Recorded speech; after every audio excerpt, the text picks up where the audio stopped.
we're going to review some of the follow-up information that was sent to us. And tell me if I'm pronouncing it correctly. Margaret Garundo Marquette. Yep, Margaret Garundo Marquette. Thank you. Yes. I had just sent some information in response to Chrissy's question about the numbers that we serve through our program. So just wanted to make sure I gave that perspective with the Connecticut Statewide Respite Care Program serving 762 caregivers with respite services. And then our National Family Caregiver Support Program, while it has a lot of different services for respite services, there were 506 caregivers. So just wanted to make sure you had that information. So thanks, Chrissy, for asking the question. Yes, that's great. Does anyone have any questions? Jane, we're just going to say this is being recorded, right? Yes, it is. It flashed up on our machines, I think. Mine flashed up and I had to accept it. Did everyone? Okay. Excellent. Thank you. Yep. Sorry about that. I ejected myself for a minute. I don't know what happened there. Thanks. I'm back. So are there any questions for Margaret? No? Okay. Thank you, Margaret, for those statistics. We had talked about guest speakers, so we have two today. We're going to start with William Zagorski, who is president of the National Adult Day Services Associations. Welcome, Bill. Thank you. We're really excited to hear what other states or entities have done, because I think we all assume that this is happening across the country, not just in little Connecticut. Sure, absolutely. So, well, thank you for having me, and thanks, Chrissy, for inviting me. So, just real quick background on who I am. I don't know, Chrissy lets you know. So I own and operate a family-owned adult day healthcare organization in Middle Tennessee. My parents started our organization back in the early 90s as a small adult day, well, the first medical model adult day program in Tennessee. Had previously only been in the social space. And Tennessee is still licensed strictly in the social space, but about a third of the programs across Tennessee are medical model providers. My career, I actually have a background in scientific and academic research. So I had no interest in staying in Tennessee. My career was at University of Cincinnati College of Medicine, mostly in cancer cell biology and then microbiology and virology for a better part of a decade and a half. But honestly, I got tired of writing grants. And so my wife and I took an option to move back to Tennessee in 2010, right after wonderful floods down here. Fell in love with Adult Day. My grandmother was a participant in our program when I was young, when she lived with us with Alzheimer's. So it's something that's always been near and dear to my heart. I just, I was a scientist and a data nerd, so that's what I planned on doing. But things changed. So I came back in 2010 to a growing company. We've since expanded. We have 3 locations and provide home care services, transportation, and meal delivery as well. So it's a comprehensive program in Tennessee. The Tennessee Association the Tennessee has an Adult Day Services Association that kind of had some ups and downs and was really non-existent in 2010, but I and a few other providers revived it in 2014 with a little bit of seed funding that had actually still been left over, and we represent about 80% of the providers in Tennessee. The numbers in Tennessee are fairly similar to Connecticut right now. There's about 45 active programs across the state. And usually 35 to 40 plus of them are members of our association. That put me in touch with our national association, and I attended a conference in 2014 on behalf of Tennessee. I made the mistake of opening my mouth and answering some questions and asking some questions, mostly about data and outcomes in Adult Day, and found myself being invited to participate in the research committee about 3 days later, and within a few months, I was asked to join the board of the Adult Day Services, the National Adult Day Services Association.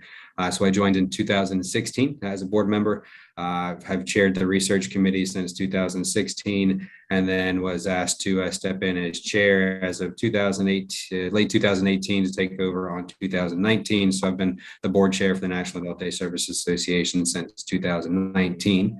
And I have to take my leave as chair after next year. They've asked me to serve one more year as chair. And so then I'll step away for my 1 year off, and then I'll be back for another, 3 to 6 years after that. So pretty, wide variety of experience, which has been, really, really challenging, but at the same time, very, interesting experience to come from, Tennessee, which is very different than many other states, but every state is vastly different in the adult day services realm. Every state is regulated and operates differently. The definition is different. So from a national standpoint, one of the things I really helped focus on was research, data collection, outcomes, and then trying to create a national picture of what adult day services really is.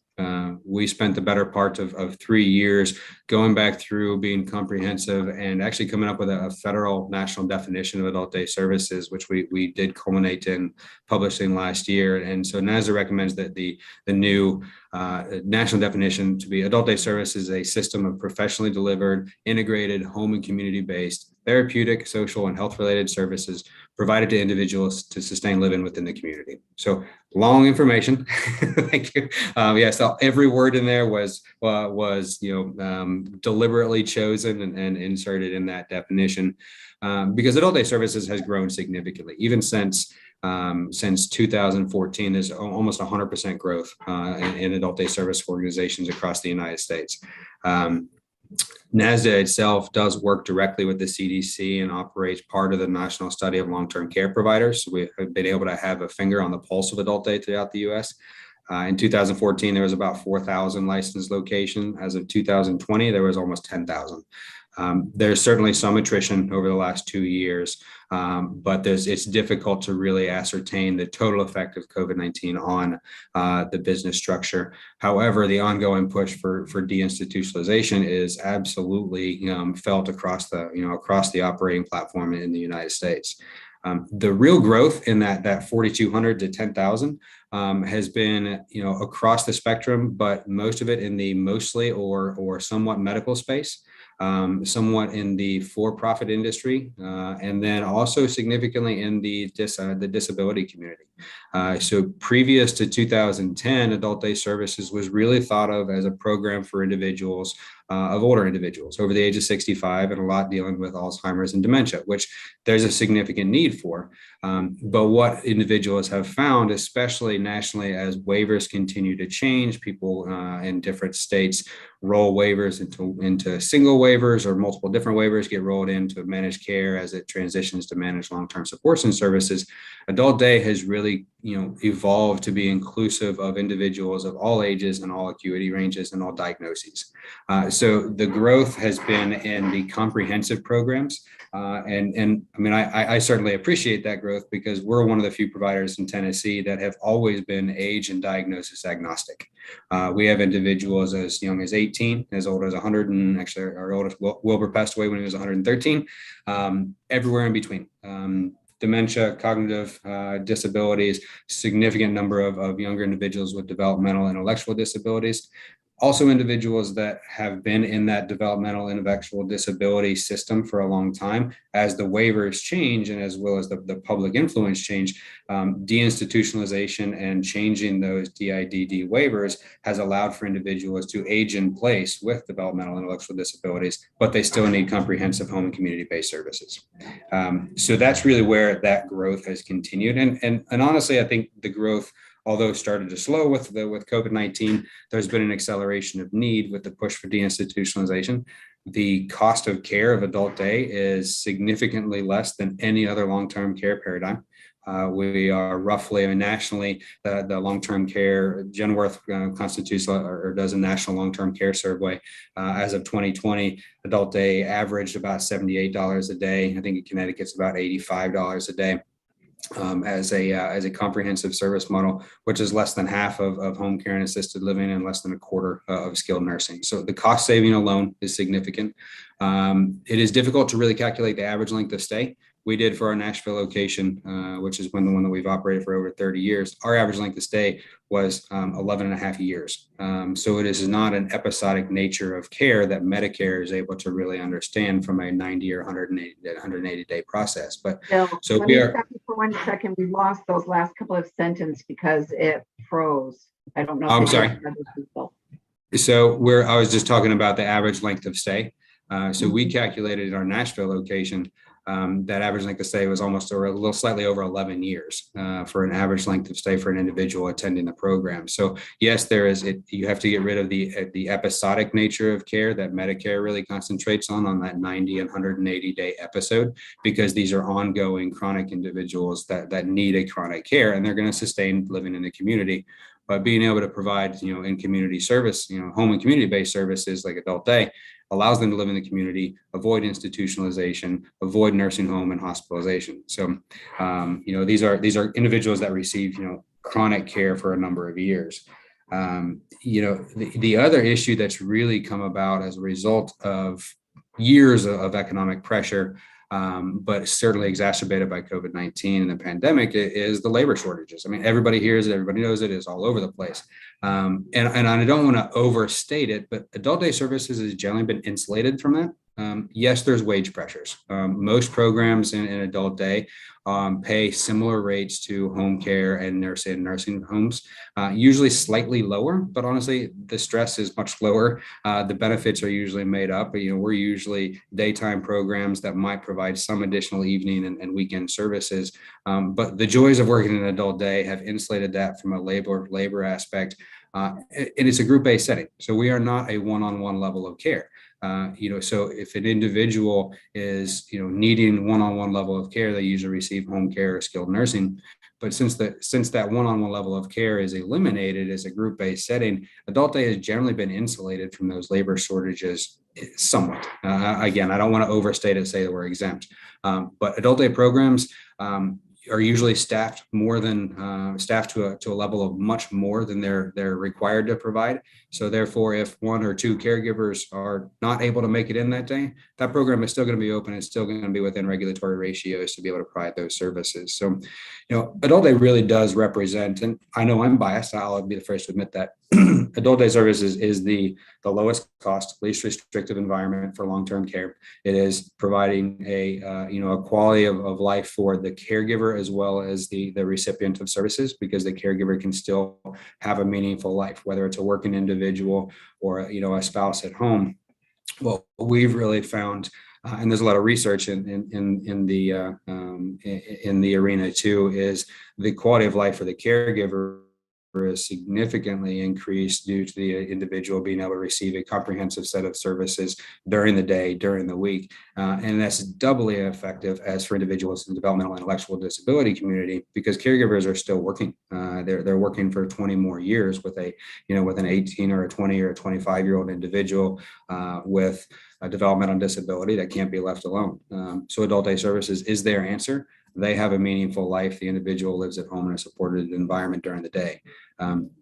What I've really seen in the past 7 to 10 years, a lot of states, as they continue to migrate into either managed long-term supports and services, or as previous waivers expire with the new proposals, the combination of older waivers, Tennessee, for example, had 1915, 1135, a number of waivers that were all rolled into one. Tennessee is managed care in the managed care organization, but a lot of other states have continued to roll these waivers into either single or a couple different waivers with the community choice first, or employment and communities first for individuals who have supported employment and job coaching. That's not an arena where adult day services exists.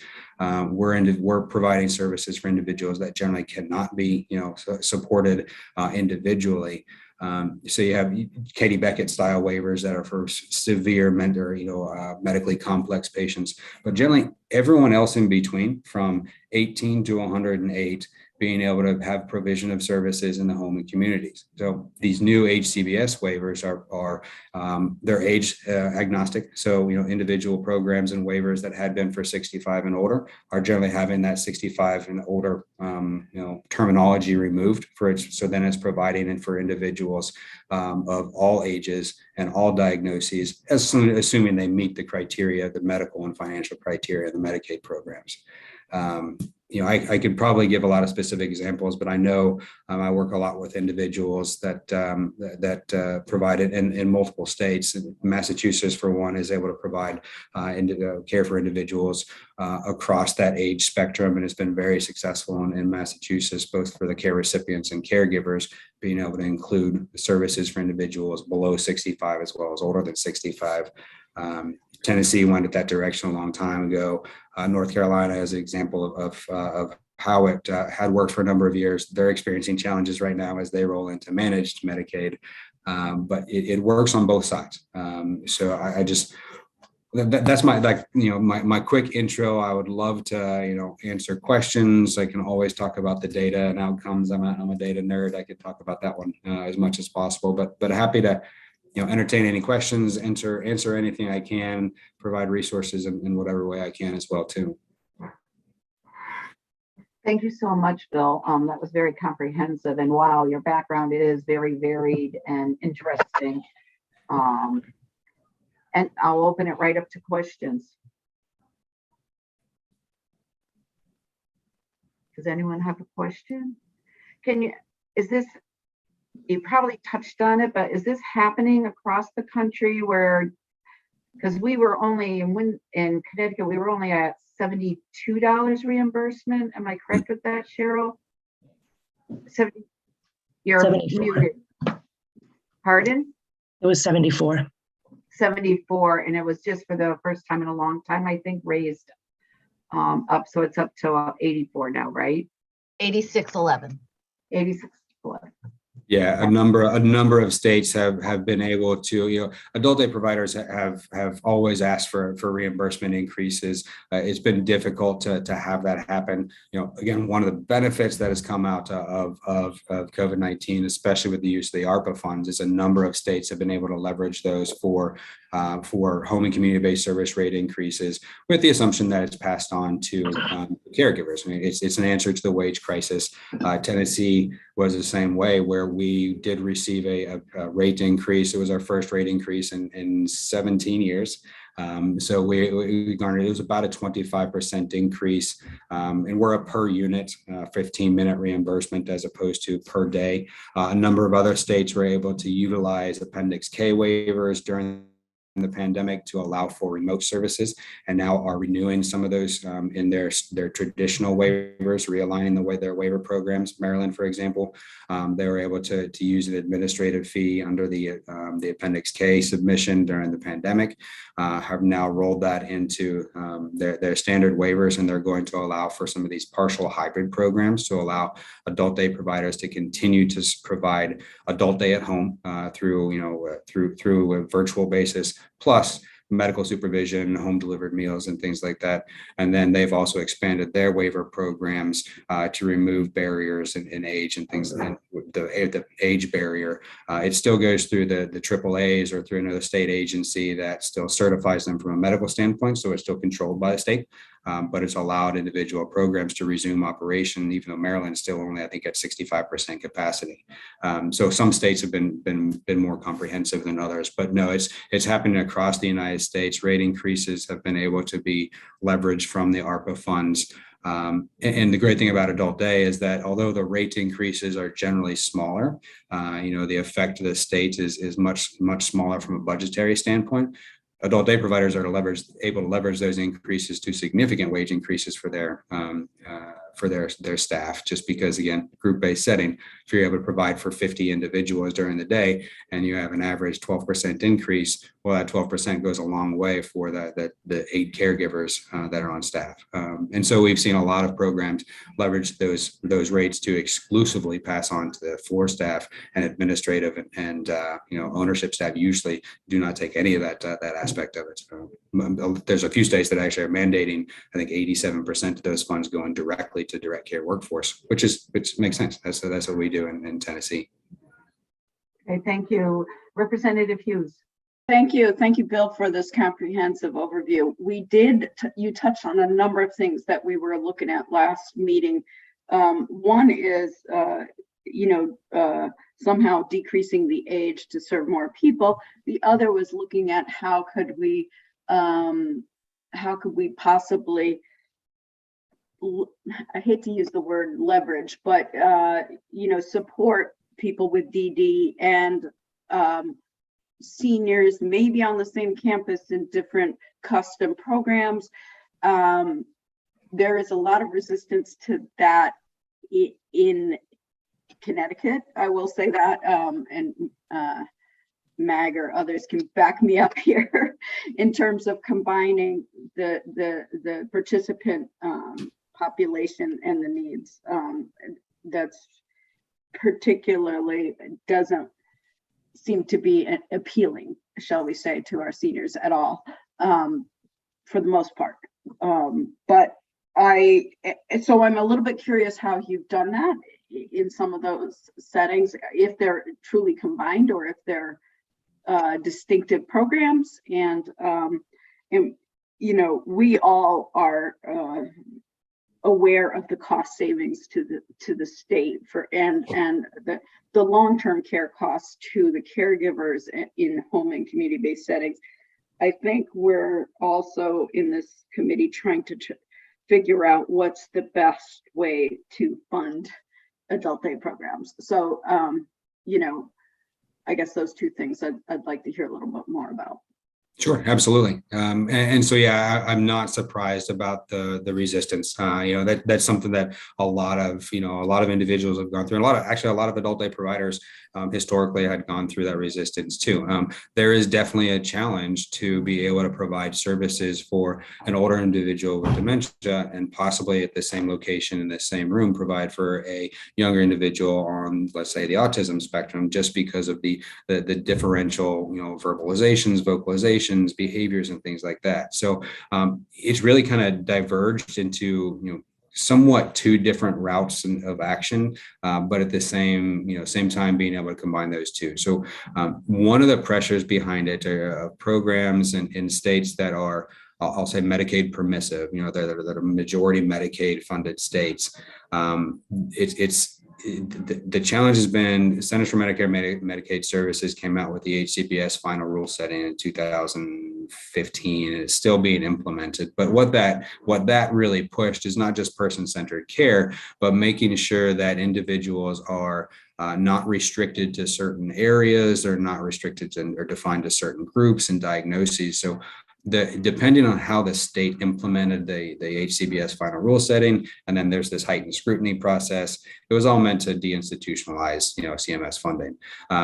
Many states have said, okay, there is no physical barrier allowed in a facility to bar a program for individuals with dementia and programs with developmental disabilities. If you're going to serve both of them, you need to be able to serve both of them in the same area.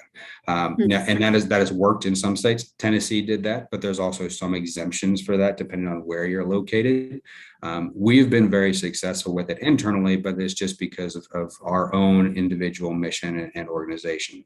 There's a lot of other states that will allow a provider to then make a delineation between program space. They might have an area that there's quite a few different kind of levels of care needs. So they might have a dementia specific area for individuals that's more secure for wanderers that need a higher level of care. They might have a certain area that's another 2 or 3 rooms that's for individuals that might have some behavioral challenges on the autism spectrum, Graves' disease. They might have another congregate area that really serves individuals of all ages and acuities, as long as they're not in kind of these 2 exempt categories. And that's really what we've seen in a lot of other programs, such as in Kentucky and in Wisconsin, trying to think of a few others, Missouri especially. There's a lot of programs in Missouri that are able to kind of have these 3 levels of care. One for behavioral challenged individuals that need to be kept in an environment that's safe for them, but also safe for other individuals. A level of care for individuals that need to have some severe wandering and dementia issues, and then a congregate setting for individuals that might include younger individuals with cerebral palsy or multiple sclerosis, and then individuals that are stroke survivors, and then might have vascular dementia or something combined too. So there's really kind of those bifurcated approach to be able to serve both of those populations in the same setting. I'm personally torn because I believe in being able to serve individuals in a group-based environment. I have multiple activity rooms in our program. There is no delineation. Our populations are all together. Now that we do have this space, so then say if there's 3 or 4 individuals that need higher level of service and have behavioral challenges, they might go to a different activity room when we're running an activity, but that's by their choice. And that's the other aspect of it. It all depends on the person-centered care, their personal choice. If they want to operate in a group environment with a large group, then it's, promoted on that person-centered care plan. If it's that person-centered care plan says this individual is a high wandering, high fall risk that needs nearly one-on-one level of care in a locked and secured environment, and then that provider is able to do that in that locked and secured environment. So a lot of it boils back down to the case management and the authorizing entity in that person-centered care plan. Okay, That's probably a really long answer, but I No, hope to that's get helpful. more information. that's helpful. Okay, thank you so much. Dawn, Good morning. Good morning, everyone. I'm sorry I joined a little bit late. And so, Bill, I missed the first part of your comments, but caught the last. So thanks very much for providing some of the details of what you're doing with respect to Adult Day in the state of Tennessee. Sounds like you're doing a great job. Just a quick comment, just to bring it home, maybe to Connecticut, some of the discussion around permanent authorities versus temporary authorities and whether or not states have sustained increases. Connecticut is one of the very, very, very few states that actually through ARP 9817 not only increased rates, but committed to sustaining rates. That's not something that was normal for states to do. So most of the authorities that we were talking about, like, Appendix K, that's an emergency authority, or SPA, some of the SPA emergencies, those are very temporary in nature, and you have to have a permanency behind it, which Bill referenced, right? Whether a permanent authority. Connecticut did that. So thanks to the legislature and thanks to your ongoing support, we not only raised increases across the board, but made them permanent. And I know Connecticut's been, and Bill's probably aware of this, that we've been held out a couple of times at a national level, including the National Governors Association upcoming second meeting to highlight how do we do that in the state? How did we use the authority to not just change something temporarily, but actually take that quantum leap forward, which we did with 9817. So really exciting opportunity. The discussion on how we include people and environments, you reminded me of discussions that have been ongoing even in an education level, right? This has been for years. How do we accommodate individuals in, and what does inclusion look like for all populations? And I think that's probably, to me, the key takeaway from how are we supporting people in an adult day? How do we support children in a classroom? How do we include all people in the community? The same discussion exists no matter where the services are being provided. And I think it's a challenge to make sure that we individualize individualize the approach, but also try to shift the system just a little bit to questioning how can we do that in a fair way for everyone, and at what point is it appropriate to not do it that way? It's some tension from both groups, right? I think some people feel threatened by the loss of an individuality or maybe special supports they otherwise would get, or feel like they would get. So that's a great discussion, by the way. My point is it's so much broader than Adult Day, but a great discussion to have. So thank you very much once again for your comments. Thanks, Don. I appreciate it too. And yeah, I was certainly very much aware that Connecticut was one of the first to have kind of those permanent funding supports. And luckily I had a lot of great conversations with Governor Lee here in Tennessee. And one of the examples that I used for his permanent support was in Connecticut. And just to kind of reference what you were talking about, that long-term discussion, Patty Killingsworth was the director of TennCare, which is, the Medicaid home community-based program here in Tennessee, was very progressive for a very long time. And Tennessee is certainly a different political environment than many other states, than Connecticut and others. But her real belief, and she's moved on from TennCare now, unfortunately. But her real belief in ONUS was to allow providers to be included in service waivers, and then let the individuals decide what services are appropriate for them. And that, again, in the political environment in Tennessee, that's pretty common. Allow kind of the market to define itself, put the protections in place from CMS and from the TennCare Medicaid program, but then allow individuals the option to choose. And that was very, very successful across the state. And I think the rebalancing efforts in Tennessee resulted in almost a 60% increase or decrease in total funding, total spending from TennCare standpoint for the home and community-based services portion of TennCare, I believe has tripled in the past 11 years.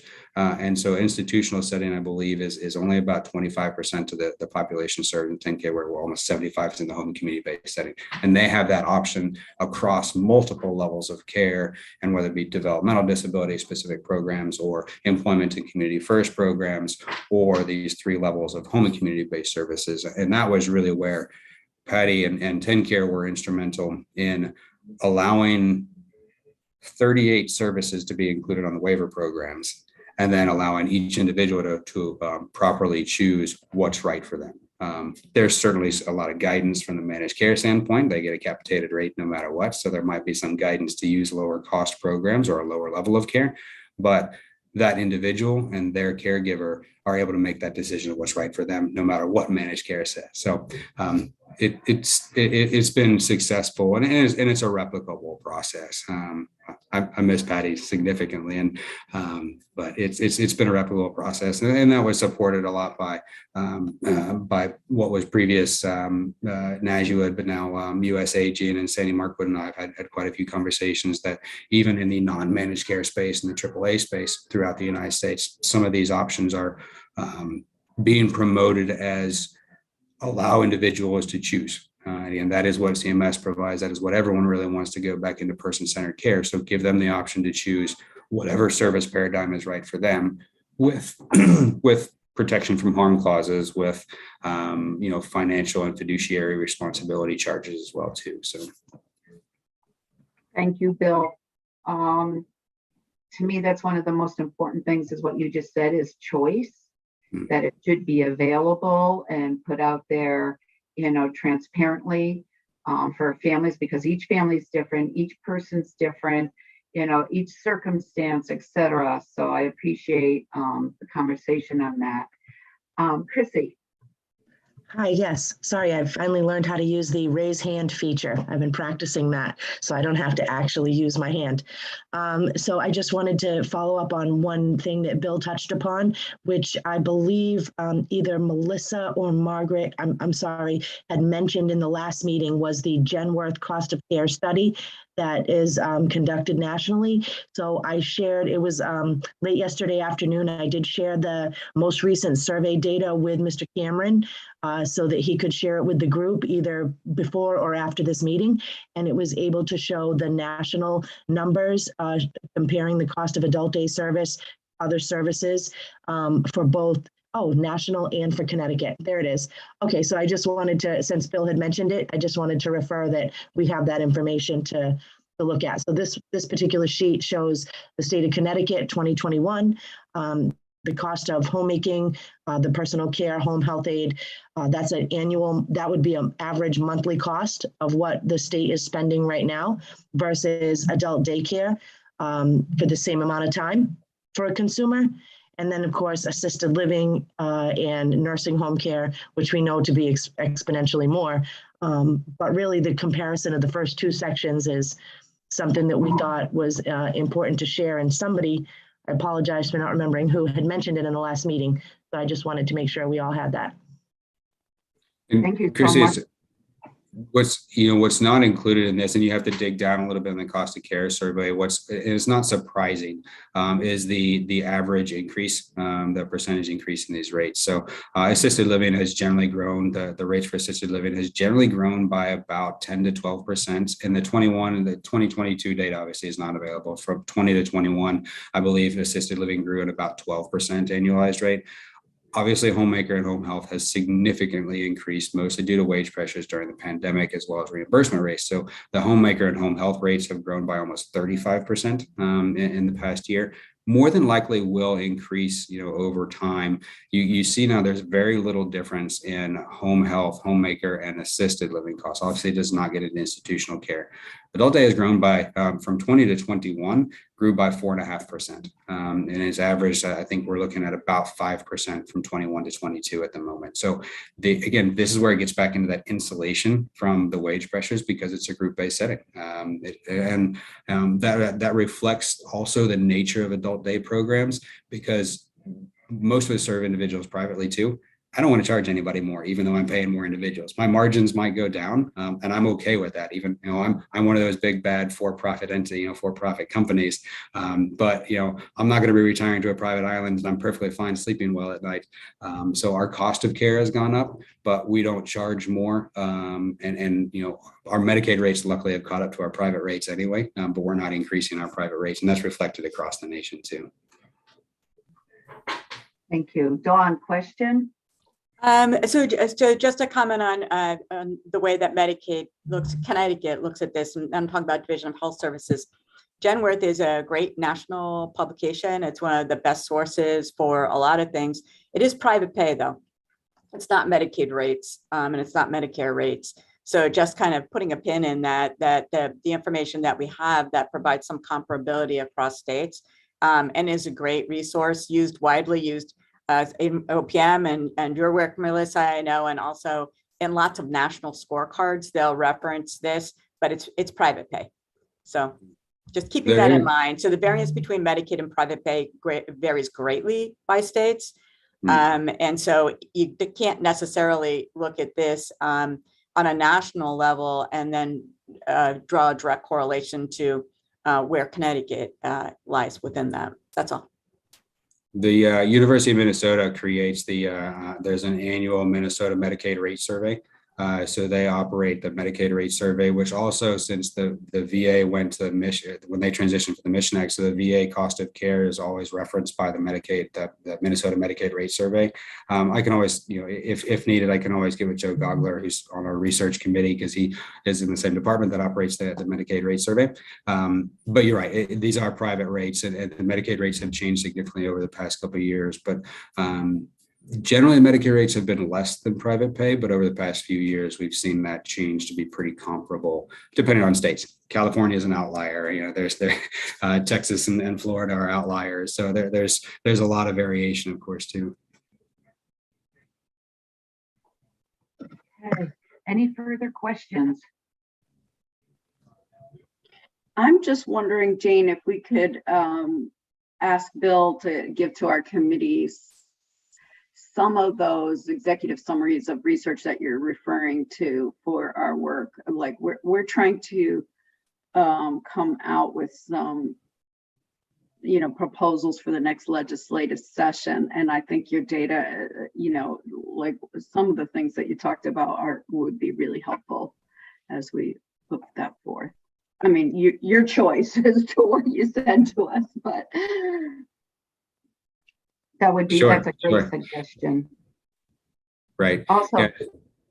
Go ahead, Bill. Yeah, I'm happy to send, any type of either executive summary. We did create a comprehensive annotated bibliography from an academic research standpoint, because there has been a lot of real usable data that has come out of adult day services from an academic standpoint. The physiological markers of the benefit of adult day services to program participants, people living with dementia, their caregivers, from a participant outcomes standpoint. That's disparate measures depending on each individual state. We've been working at NASDA and actually have published and have gone live just recently with a comprehensive set of outcomes and measures. I get away from the term minimum data set, so anyone that's in the skilled nursing and CMS realm, but we have created what we believe to be, a minimum data set of data points to collect for adult day services, not just demographics, but looking at standard outcomes using standard evidence-based tools like fall risk assessment, loneliness scale, depression screening, cognitive function, things like that. That's in its infancy. Obviously it's going to take some time to have that longitudinal data. But part of the beginning of that would be also, as we have a high enough N number, as a comprehensive national picture of who uses adult day services. And then, of course, it's defined by state as well, too. So happy to share the data when it's available, but I can certainly provide some background information for anyone that likes to read, academic papers and journals, as well as just a quick summary of some of the highlights, too. So The highlights, especially around the growth, I think would be keenly interesting to our legislative body. Mhm. oh, absolutely. Thank you. I think it would be also, for me anyways, interesting to know what the Medicaid rates are, so that Sure. we can just see where they're at and compare. Absolutely.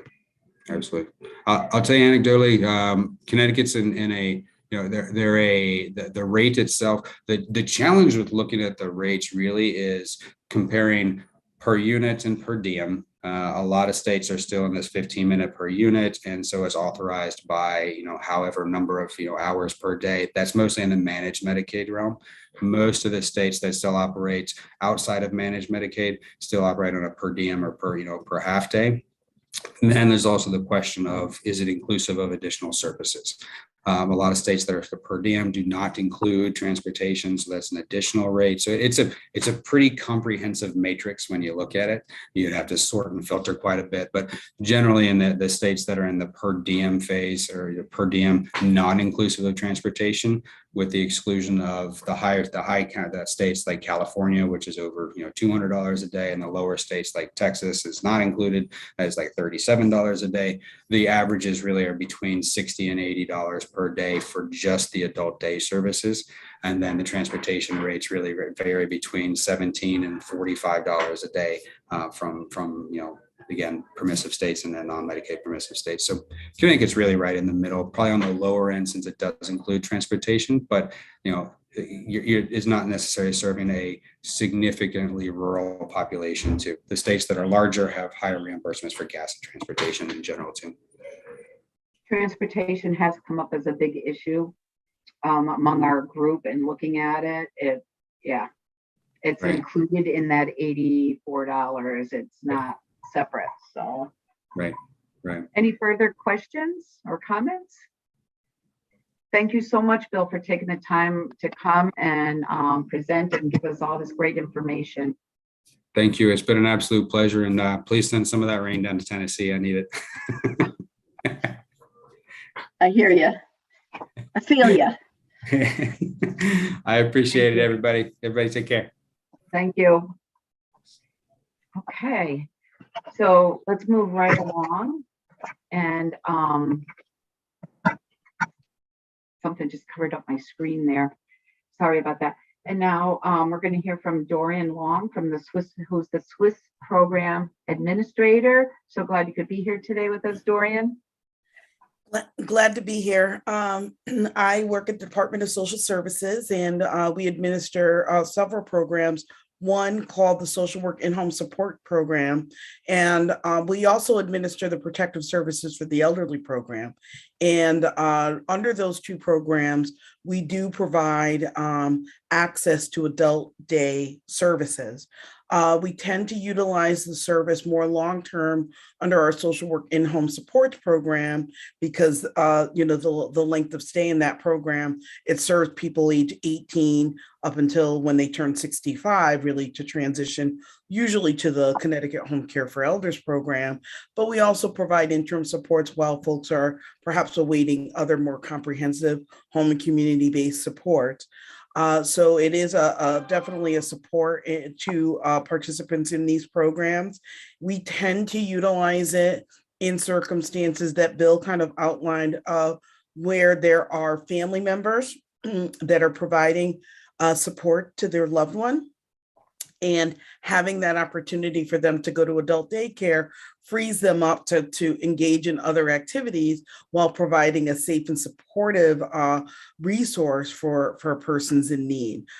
So the Social Work In-Home Support Program is one that provides services to folks that by income level are eligible for Medicaid, and the majority of the participants on that program are Medicaid participants in social work and home support. So you're not required to be on Medicaid, but the overwhelming majority of them are.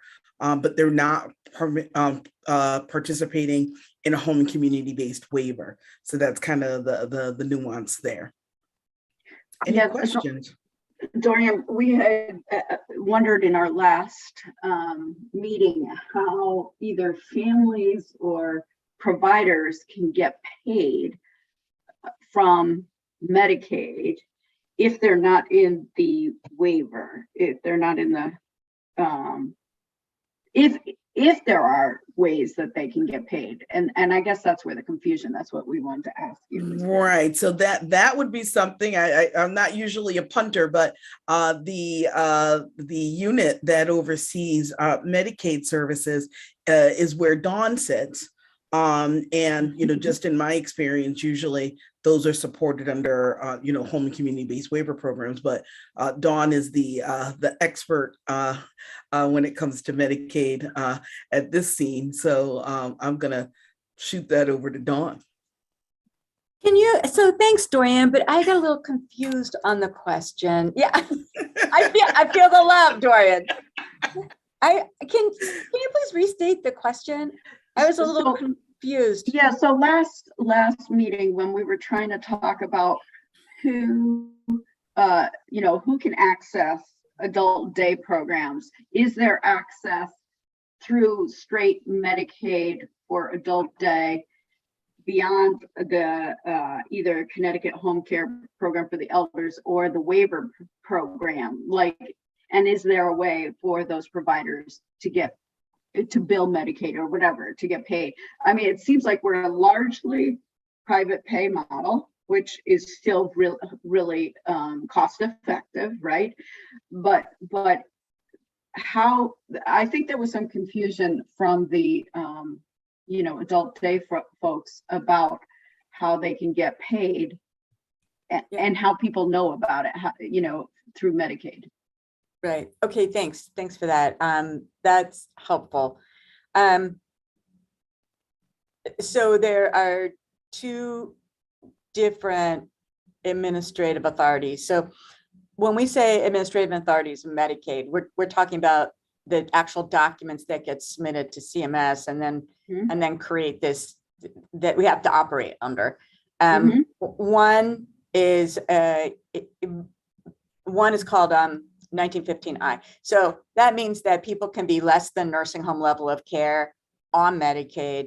And as long as they have one or two critical needs, adult day is an option for those individuals. So that's an entitlement program in the state. If people are on Medicaid and they are not yet at nursing home level of care, as kind of a proactive approach to stabilize, the state does provide that. I don't know how that crosswalks to other states that have incorporated it, adult day, into Medicaid as an entitlement under other authorities. That is an entitlement. It is a state plan option, right? So in contrast to PACE, if states have it as part of a PACE model, our authority here in the state, that 1959, would actually be less restrictive. It would allow more people to have access than under a PACE type model, because a PACE type model has to be at nursing home level of care. So I'm just kind of drawing a circle around these relatively complicated authorities to say our minimum threshold for admission into a program that gives access to adult day is relatively low compared to other states you might be comparing to where it's an entitlement. So that's just an important thing to know. Other than the 1959, which is a state plan option, it would be a waiver, like the Connecticut home care program waiver, or the waiver for people with brain injuries, or the waiver for people with developmental disabilities. Under the waiver authority, 1915C, as you all know, that is not an entitlement, which means that the state can cap the actual enrollment into the program. We, as a matter of practice, don't do that with the home care program, but the authority permits us to do that. It's just through legislative authority that we budget every year in a way that make sure that we never hit the cap. I mean, that's basically what happens there, but those are all capped. So those are the two authorities. One is the state plan authority, state plan entitlement for people who are not yet at nursing home level of care, 1 or 2 critical needs. And then the other one's 1915C waivers. The way a provider would do it would be through the individual will come to the provider through the access agency assessment process, because for us in Medicaid, the access agencies are predominantly kind of the front door case management. We look at it here in DHS and Department of Social Services. We check to make sure that people have Medicaid as a benefit. Do you have the insurance? Yes or no? And do you qualify? And then if they then qualify for the program, then we'll go ahead and pass to the access agencies like Julie, and Julie's staff will go ahead and do the assessment, figure out which program is the best fit, which could end up being a referral to Dorian, by the way, depending upon what's going on. So we work together. And then the option would be given to the individual once we know they're eligible. So the provider would then bill as they would through any of the home care programs. The billing method would be exactly the same at that point. The other question that you really raised about helpful. private pay, that was fascinating. You know, I don't know what the mix is for adult day here in private pay. You probably have discussed that. I don't know what the payer mix is for most adult day. I don't know either. Well, that's really helpful, Dawn. That is part of the sort of, nuance that we were thinking about. We're also in this working group thinking about pace and whether that makes sense, because some of our providers have asked about that.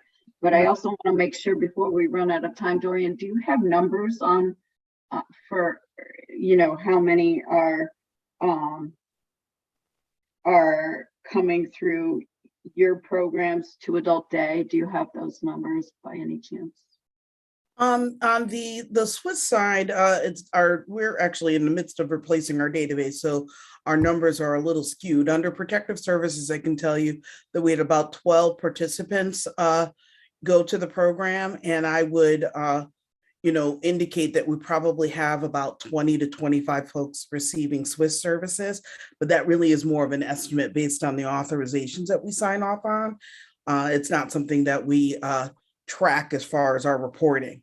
But it certainly is, for those who do receive it, just in communicating with our workers, it is definitely a valuable service and works well with the clients that we have that are connected to family. We tend to use it quite frequently, really as kind of a respite support. Okay, thank you. Chrissy? Hi. So this is great information and going to be really helpful for our association. So thank you so much, Dorian and Dawn. But just to kind of get to ask specifically, so if we have a member or a potential member who is, let's start with over 65, say 66 years old, not on the home care program, Connecticut Home Care Program for Elders waiver, what steps can I take to enroll that person in my program? Who would I call? Because we do make the referral to the home care program for elders. That can take up to 6 months or several months anyways to get the person approved. There's a lot of back and forth. Sometimes they're not able to successfully complete the process on the first time. But if that person's at risk today and would like to come to the program, they have Medicaid. Let's, again, starting over 65, 66 years old. Who would I contact or how would I get them to be enrolled in my program so that I could bill for that person? Yeah, Dorian, do you want to go? Sorry about that, always on mute. I think that's more of a question for Medicaid if you're talking about Medicaid participation. Yeah, so Chrissy, what you would do is you should quickly, if you passed it to Julie's organization, they would quickly pass it to us. But the first step there would be application to the actual program, right? Because the person has to qualify for the program. And this would be true no matter what we do. If this committee's report is for Medicaid and the legislature approves Medicaid developing a different authority, this process is about to tell you would be exactly the same.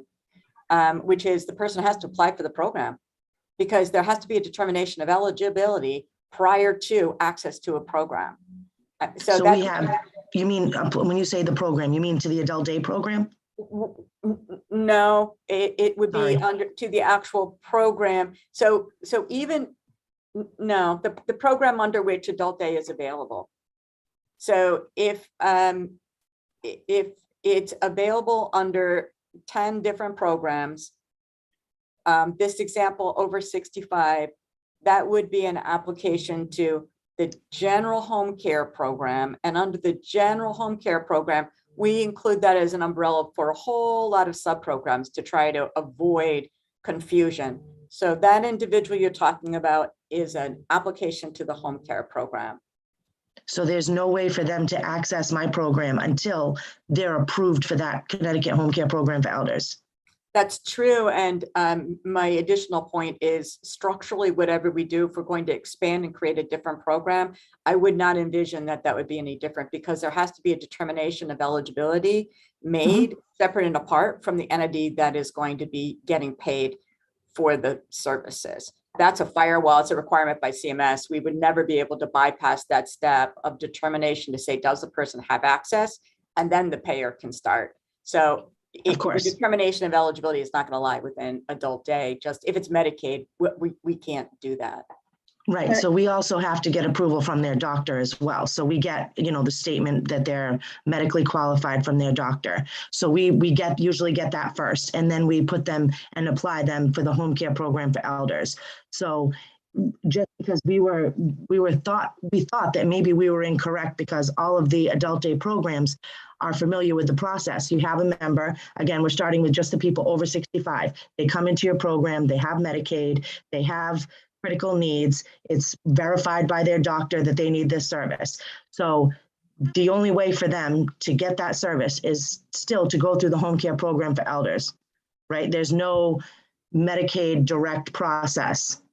No, That's okay, correct. I just want to make sure, because we were all like, have we been missing something for 20 years? Providers that have been operating for 20 years heard these questions from our previous meeting, heard some of the comments that were made in the previous meetings that yes, anybody over 65 can come to the program, but it's anybody over 65 who then qualifies for the Connecticut Home Care Program, which is, it does have additional requirements. There are the 5-year look backs on financials. There is, a several months process to get enrolled. So we were kind of hoping that maybe we were wrong and that there was this other method to get folks in our program that we didn't know about. So that clarifies it, that at least, we understand. We are very familiar with the process of the home care program. It's beneficial. The access agencies are wonderful in their way that they help to collaborate, with all providers. That's great. But we were just kind of curious, like, did we miss something? So that's why last meeting, Mag had posed the question, if a person's not on the waiver, can an adult day provider bill? And so we were all like on the edge of our seat for 2 weeks, like waiting to see, is there a way? So there really isn't yet, or there isn't at this point. But that's okay, because at least we understand. Chris, And can I then- just clarify, because I think there's been confusion around this, so I just want to clarify. Yep. It is not just the waiver. So it is not just the waiver. So, and that was one of the things that I heard last year. Waiver is not an entitlement. Part of that application process is already an entitlement in the state. It's a state plan entitlement for 65 and over. However, the eligibility and the determination for eligibility is exactly the same process as the waiver. That's the point. Okay. The threshold is lower. The threshold is lower. The financial lens is different behind the scenes because it's an entitlement. The question is, are you eligible for Medicaid? Yes or no? Not, do you need a look back? So it's a little bit, there's a different process behind the scenes, but the process that the individual would see public facing is apply for the program. We will do the math and the eligibility that's required behind the scenes, but it's not just for the waiver. I get you. That's Thank you. helpful. And that's also why I wanted Dorian to come in and describe, PSE, because if the person is at risk and there's nobody home, for instance, during the day, PSE could, right? Am I right about this? And I'm surprised that there's only 12 folks in the pipeline for adult day services, but you could be the, I don't know what you call it, the the eligibility authority to say this person is at risk. We want to get them into adult day as part of their protective services wraparound. Is that correct? Well, I think that, we need to be clear that the protective services program is to, address adult maltreatment. So folks that are not having their needs met, by a caregiver, or unable to meet their own needs, or they're experiencing financial exploitation. So the purpose of the protective services program is not to serve as kind of a bridge on services, but to Right. protect individuals who are unable to get their needs met. So it's kind of a tough, balance there, but it certainly is not an alternative payer source for community-based supports, but rather a protection for elders who are experiencing a form of maltreatment. So I just want to be clear about that. Mhm. I think that's helpful. Yeah, just to understand the parameters there for these different access points. So as I'm listening, and I'm not in the field of social services, this is even confusing for some of the people that are here today. There's so many little nuances. So if I have my mother here at home and we're having difficulty during the day, is it my social services in my town I go to? And do they go through the menu of what daycare? Would those choices be put in front of me to do it? Because how is the regular person supposed to understand what their options are? Great question.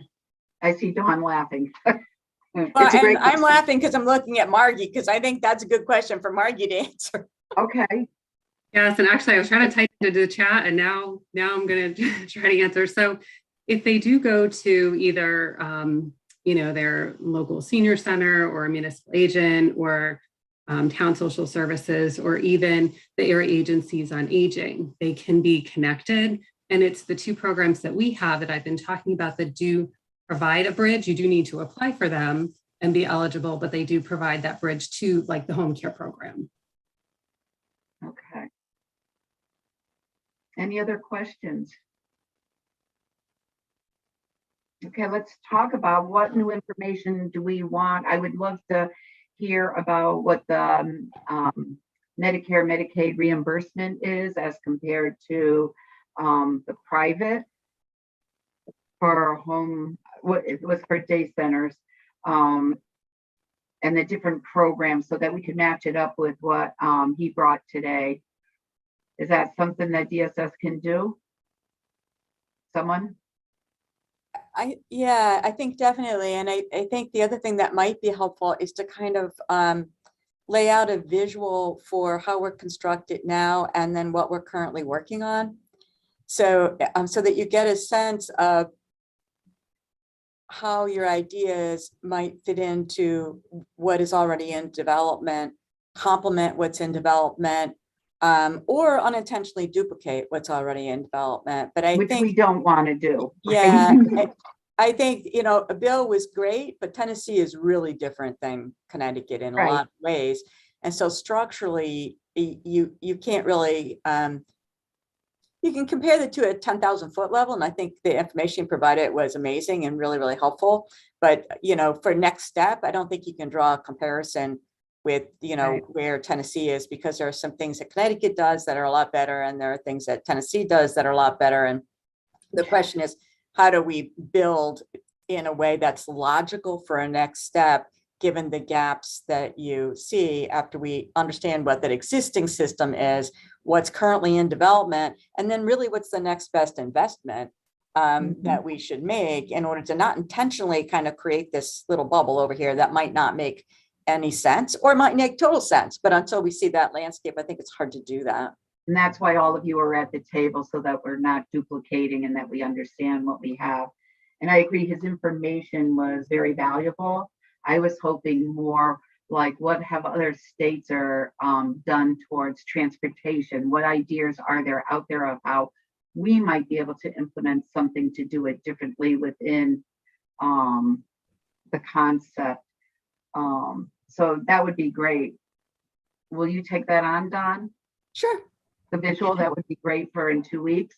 And if you get it to Cameron a few days ahead of time, he can send it out with the I'll agenda. do my best on that. If you but- can, if not in the next 4 weeks. Also, Whatever time you Dawn, Bill is the head of the national, or chair of the national board of the Adult Day Center. So that a lot of the research is about the national trends and so Oh, forth. good. I mean, he's the director of, Tennessee center.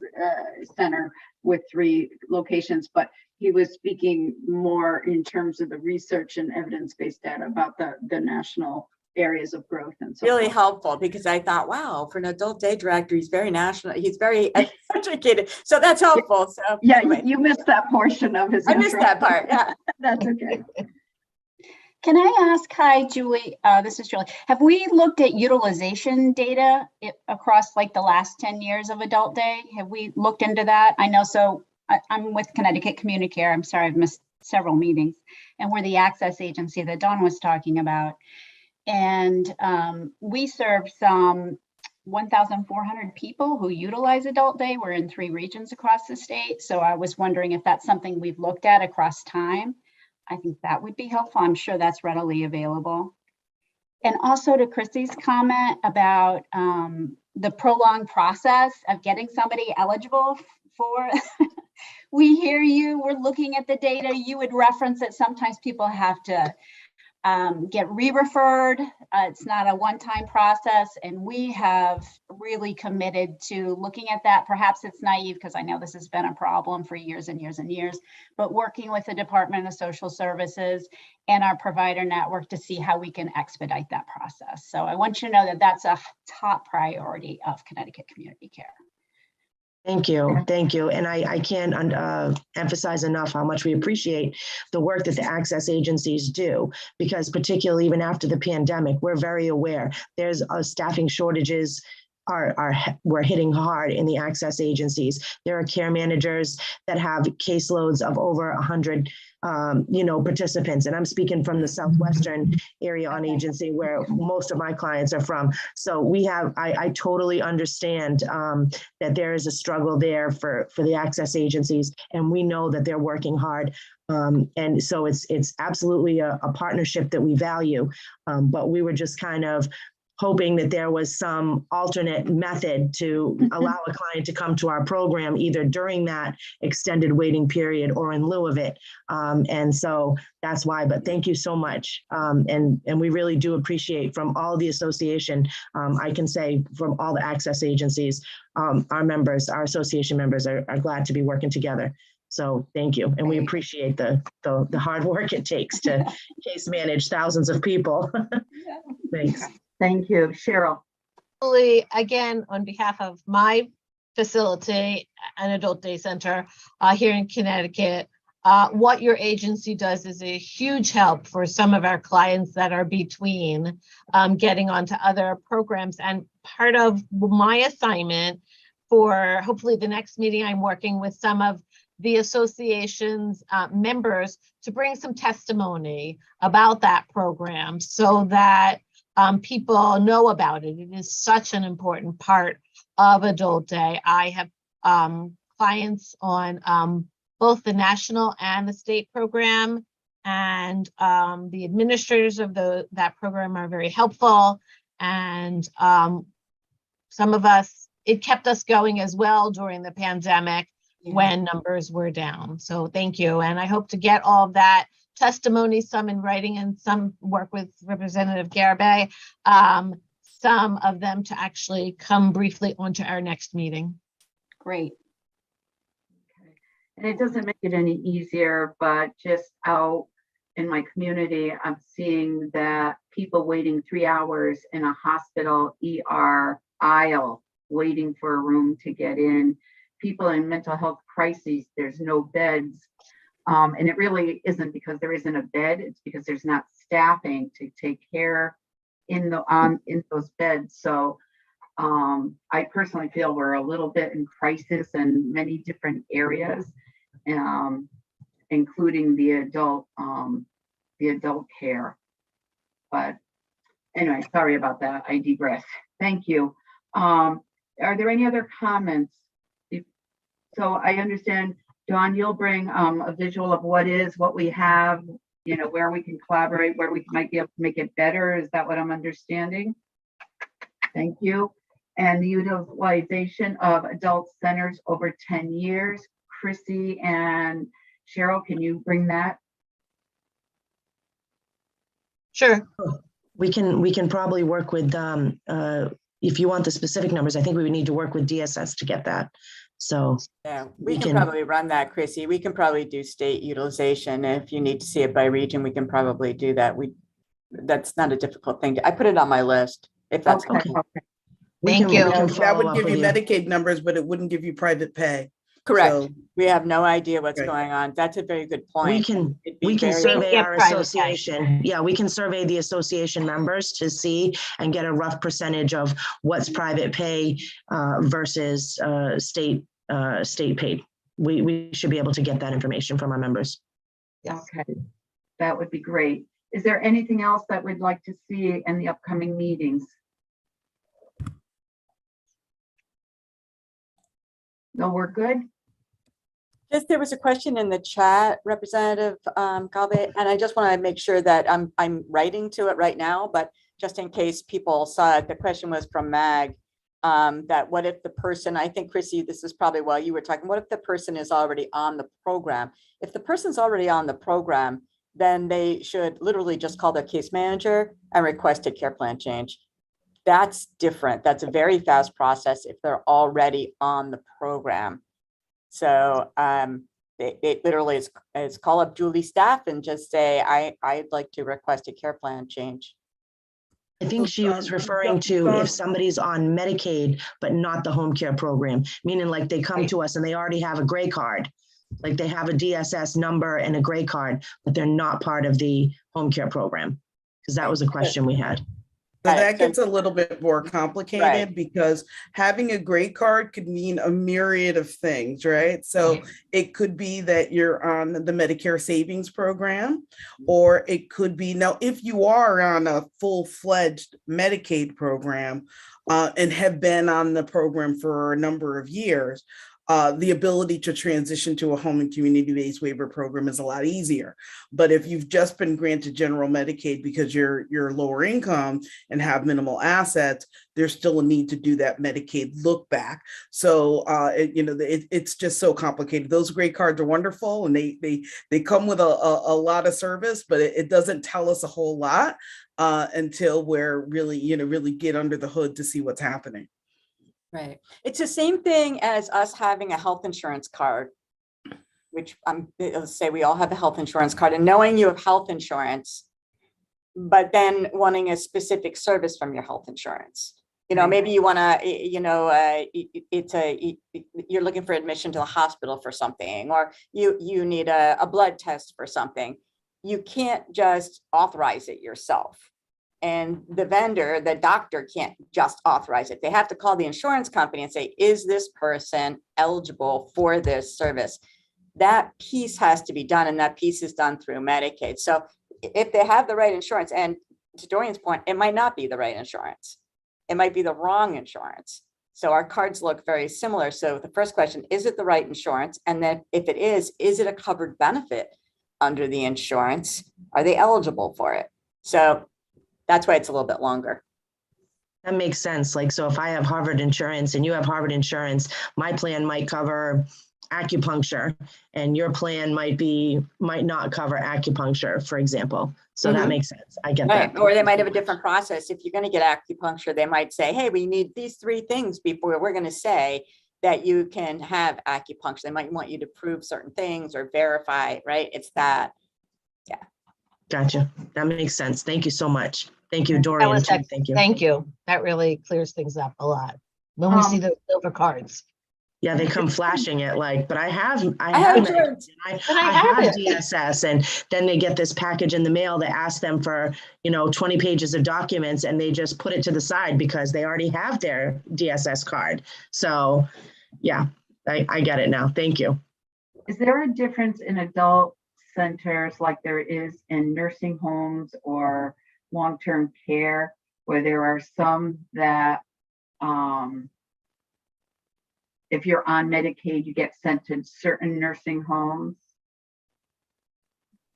Well, the nursing No, I homes think- have to, it's the same thing as going back to the health insurance example. You have to make sure that the doctor you're going to accepts your insurance. So you have to make sure the nursing home you're going to accepts your insurance. You have to make sure the adult day center that you're going to accepts your insurance. So But as is- long as that provider accepts your insurance, then you're kind of like in network, if you will. I mean, we don't have networks, but it's the same kind of thing. And so it's dependent upon the provider, and they have to be participating in the with the insurance. I guess what I'm asking, in my district, there's one nurse, long-term care, that's like $12,000 a month. So you go there, that's one scenario. The other scenario is that you go to, I'm trying to say it in the proper way. One, if you have no money, you get sent to one type of facility in my district. And if not, you go to, I'll use Stonebrook as the example in Windsor Locks, which is more private, but they're both privately owned. But it's like you said, Dawn, one accepts the insurance and the one doesn't, but the level of care, in my personal opinion, is very different. Our adult center is the same way. So if someone is on Medicaid, they have to make sure that the center is certified with Allied and can accept that client. I pretty much think all of our centers are that way. All of your centers, that would be a Yeah. good fact for me I would like to know, do they all accept Medicaid? Or are Okay. some of them, because or are there Yeah. some that only, you have to pay for, whichever way? We can We'll find get that that out. information for the Yeah. next meeting. Do you also want to know how many are medical model and how many are social model? I would love Yeah. that information because Yeah, I and don't how know many- that. That would be great. And how Okay. many are combined, like, Thank you, overlap? Dawn. Yeah, we're gonna call in then. That's great. So we have that information coming. Our next meeting is on Thursday, October 6th. Again, we'll be via Zoom. Are there any last comments? And I just really appreciate everybody taking the time to come and help us, try to figure this whole thing out. No, thank you. Great Those job, are- Thank you everyone. so much. Thanks, Dorian. Thanks, Dorian. Yes, for thank you, helping Dorian. out. Take care, Welcome. everybody. Julia. Okay, Nice to thank meet you, you, Dorian. everyone. And I'll see you in